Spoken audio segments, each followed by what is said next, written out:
Vamos tratar agora acerca do temor e da confiança. Então, ao contrário do tratamento que Aristóteles deu à amizade e à inimizade, ele parece que no tratamento dessas duas últimas paixões, ele não segue bem ali o conjunto das perguntas que ele faz, mas na abertura das considerações sobre o temor e a confiança, o nosso autor, ele começa dizendo quais são as causas, quem é que sente o temor e com que espírito ele é afetado, ou seja, de que maneira fica aquele que possui o temor. Então ele retorna aqui a sistematicidade das perguntas. Esses autores, eles não estão fazendo aqui um manual. O manual é quem segue sistematicamente aí todo o esquema, porque o manual tem o objetivo de ser um texto mais acessível. Esses autores, eles estão escrevendo, tratando do problema. O foco deles é no problema. É por isso que eles são um pouco mais complicados para a gente lidar, mas com um pouquinho de paciência, leitura e atenção a gente vai conseguindo. Então Aristóteles começa acerca da reflexão do que seja o medo. O que é o medo? Vamos admitir, e aí retornamos ao mantra, a expressão assim recorrente no texto da retórica, o vamos admitir. Então vamos admitir que o medo é uma situação ou uma perturbação causada pela representação de um mal. E aqui eu chamo a atenção de vocês para uma perspectiva que ele já começou, que o Aristóteles já começou a desenvolver já desde a amizade e a inimizade, mas aqui na exposição sobre o medo, na minha opinião, ele consolida que é o elemento psíquico, imagético, imaginário do caráter do medo. Então, o medo ou é uma situação ou é uma perturbação causada pela representação. Notem aqui vocês que o elemento representacional, ele conta no medo. Não tem medo aquele que não é capaz de representar o mal. Aquele que não tem a noção de quão destruidor pode ser um determinado acontecimento. Então, o medo, ele é em grande parte imaginário, até porque não há necessariamente um medo diante de um fato ocorrido, né? Então, do ponto de vista do tempo, o medo ele só está presente quando o acontecimento representado ainda não se deu. Isso aqui tem um valor retórico interessantíssimo, que eu vou chamar a atenção de vocês ao final da exposição. Então, há alguns critérios acerca do mal. O mal tem que ser iminente, ruidoso e penoso. Ele tem que ser iminente por quê? Qual é a ideia do iminente? O iminente é aquilo que está próximo de acontecer, é aquilo que está à beira de acontecer. Ninguém sente medo de algo que aparenta estar distante, né? Ninguém sente medo de algo que aparenta estar distante. Por isso, o medo está ligado à representação de um mal que está ali à beira de acontecer. Um segundo critério acerca do medo aqui na retórica é o fato de ser ruidoso. Não me pergunte o que é isso. A palavra ruidosa não faz muito assim muito sentido, né, pra gente, mas a ideia do ruidoso é que seja, na exposição você consegue apreender isso no texto do Aristóteles, é que esse mal ele seja assim grande, que ele tenha uma grande capacidade de destruição e de causar grandes males. Então, a ideia do ruidoso e do penoso está nessa representação de um mal que seja grande, até porque diante de um malzinho ninguém vai representar o medo, né? Os males que tememos são que nós acreditamos que são grandes, mas que não podem estar distantes de nós. Quais são as causas do medo? Quais são as causas do medo? E aí, o Aristóteles faz uma lista enorme acerca das causas. O ódio, a ira,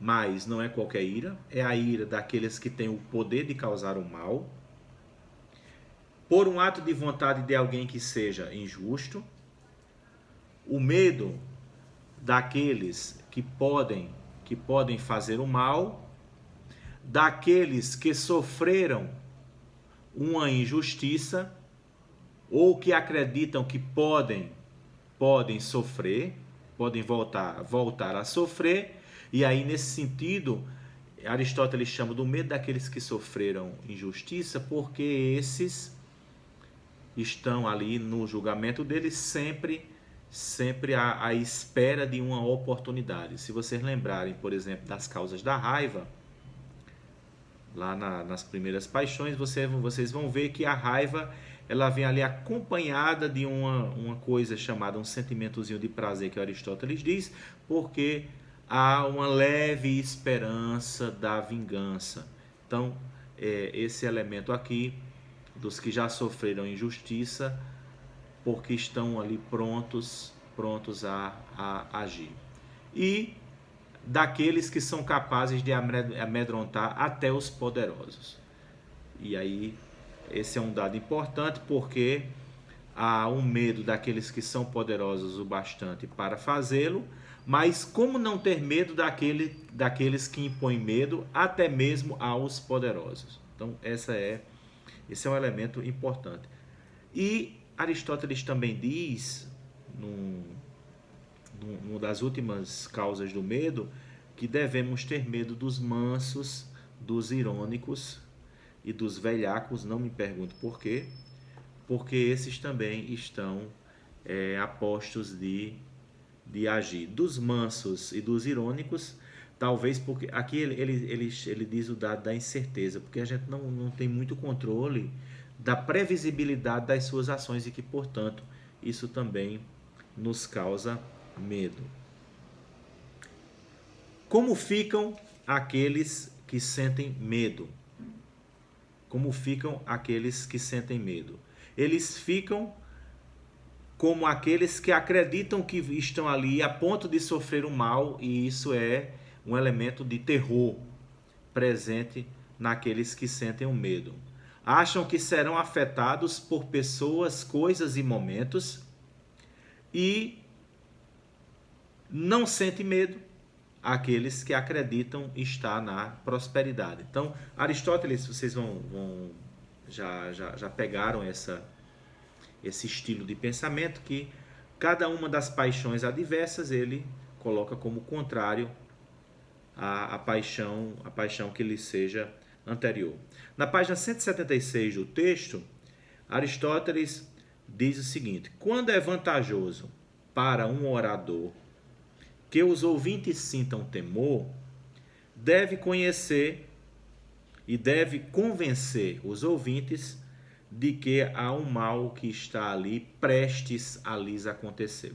Essa é uma das primeiras vezes que no texto lá do livro 2, o Aristóteles sai dando dica para o orador. Ele está vendo aqui? Quando você quiser provocar medo no seu ouvinte, então você deve convencê-lo de que esse mal aqui está prestes a acontecer. Em relação à confiança, Aristóteles também faz o mesmo uso aqui da ideia de representação. A confiança é a representação daqueles que creem que as coisas más estão distantes de si, estão longe de acontecer consigo mesmo. O que causa a confiança são basicamente duas coisas: ou a falta de experiência, e aí a gente entende por quê, porque na falta de experiência não se tem ideia de quão graves sejam os acontecimentos ou a representação do que podem ser os acontecimentos, e nesse sentido um sentimento de confiança. E quem crê possuir os meios de resolver os problemas. E aí ele dá uma lista muito grande dos casos em que os meios, de quem acredita ter dinheiro, ter força, ter a coragem suficiente para vencer os males. Tem confiança aqueles que fazem ou têm a ideia de que não existe um mal próximo de si, os que acreditam ter grande êxito e os que estiveram em momentos difíceis e escaparam. E aí o Aristóteles chama a atenção para o fato de que a confiança ela está bem ligada a uma representação de um mal distante, mas também ou de um mal distante, e aí quase que não atingível àqueles que têm o sentimento da confiança, a emoção da confiança, a paixão da confiança, mas também quem já esteve num momento difícil e acredita poder ter as condições de resolver. Qual a utilidade retórica aqui do temor e da confiança? Depende sempre da posição que você ocupa, né? Depende sempre da posição que você ocupa. Me parece aqui, e claro, isso não é uma chave de leitura universal, que algumas paixões, elas parece que são mais afeitas a alguns posicionamentos no caso da retórica jurídica. Então, se você acusa, me parece que fazer uso do medo seja bem útil. Ou seja, se você está na condição de acusar alguém, você precisa deixar claro para os ouvintes o mal iminente que o acusado ou suas ações elas são capazes de gerar, e sempre ter a ideia de que o mal não deve ser um mal que está bem distante, mas um mal que está ali à beira de acontecer, caso não seja feita a justiça, caso aqueles que têm a competência de julgar não hajam com energia. Então, é movido pelo medo. Então, você que acusa tem a obrigação, nesse caso, de causar o medo naquele que vai julgar ou naquele que vai decidir. Isso combina bastante com a experiência do tribunal do júri, né? Uma vez que a gente tem ali os jurados leigos, que pela prática não são leigos, né? Pela prática, né?